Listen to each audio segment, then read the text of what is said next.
So unless you live under a rock or perhaps in a cave somewhere, you probably know that later on tonight, Taylor Swift will drop her 11th studio album. I know. The whole world knows. Everybody knows. It is already a huge deal, and it's not even out yet. Spotify is announcing that the Tortured Poets department is officially the most pre-saved album countdown page ever. And whether you're a Swiftie or not, you've probably seen one of these so-called Easter eggs hyping up this album. They're literally on buildings, murals of these QR codes, again, around the world. This is a global drop, and they all have different clues on them, with businesses jumping in on this kind of unprecedented moment. Apple Music launched a Swift scavenger hunt. You need a subscription to play, right? Spotify is launching a whole pop-up in L.A., but one thing that probably wasn't planned, leaks of some of these songs. It got so bad that even X blocked searches. What makes this tricky? People don't even know if these quote-unquote leaked songs are real or fake.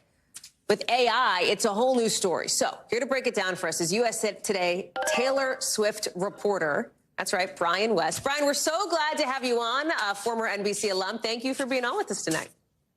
Thank you so much, Hallie. We are about 6 hours and counting. And everybody is counting. I mean, truly. And so that's what I want to get into, right? I want to get into your job in a second, but let's start with the business impact that Taylor Swift is having. We have seen big album releases, even just this year, Beyonce with Cowboy Carter, but she's about the only one, right? The two of them are in a league of their own, a universe of their own when it comes to the attention on the music that they're producing. Talk us through that piece of it.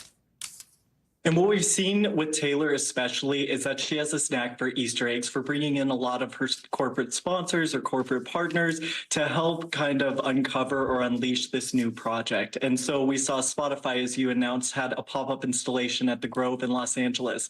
Hidden in that pop-up display are book spines with the titles of the 20 tracks on this album. There is a globe there that has a push pin in Miami, which is the next location for her U.S. domestic leg of the Eras Tour. She had a typewriter that had messages. She has song lyrics that are included in the cases.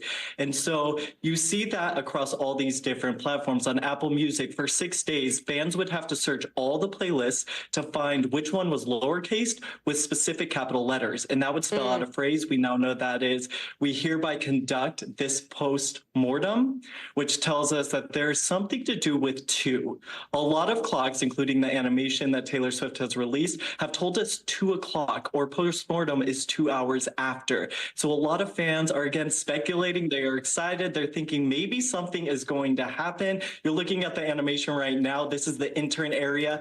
And that's where she says what's going to happen, the calendar, that we are going to see the first single, Fortnite, with Post Malone. It's going to have a music video that comes out tomorrow night. So it really just makes it fun for the fans to follow along, but also must be so exhausting for the singer and her team just to keep track of everything. Do you think, quickly here, Brian, that this album is different from her others in terms of its release, its hype, et cetera?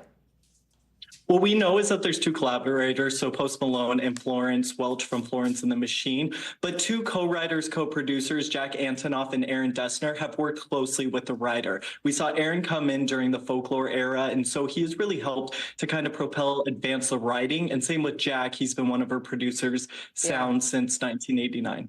I have to ask about you, because you have what is maybe the most coveted job in all of Swiftie world, right? After you got it, the vice president of local news for USA Today talked about how you personally, Brian, have this balance between somebody with serious news chops and someone who understands everything about Taylor's world and the universe that you're stepping into. Talk to us about how this role has been, and honestly, what you do next once her Eras Tour is over. That's a good question. So it is constant. I would say every day is completely different. I just woke up about an hour ago to get ready for this full marathon all-nighter of the release, and then tomorrow morning. It's been such a whirlwind to be able to travel with the Eras Tour alongside it in Tokyo, Japan, in Melbourne, Australia, and Sydney. I'm going to be heading to Europe in May to see also if there are any changes. But it really is the dream, the job of my wildest dreams. Brian, we're so glad to have you on. Thank you. So, what do you have, 16 Red Bulls to get ready for tonight? Is that the deal? Just all coffee? Oh, we're constantly? already starting now. A fortnight of Red Bulls. Okay, very good. Brian, thank you so much for being on. Thanks for watching. Stay updated about breaking news and top stories on the NBC News app, or follow us on social media.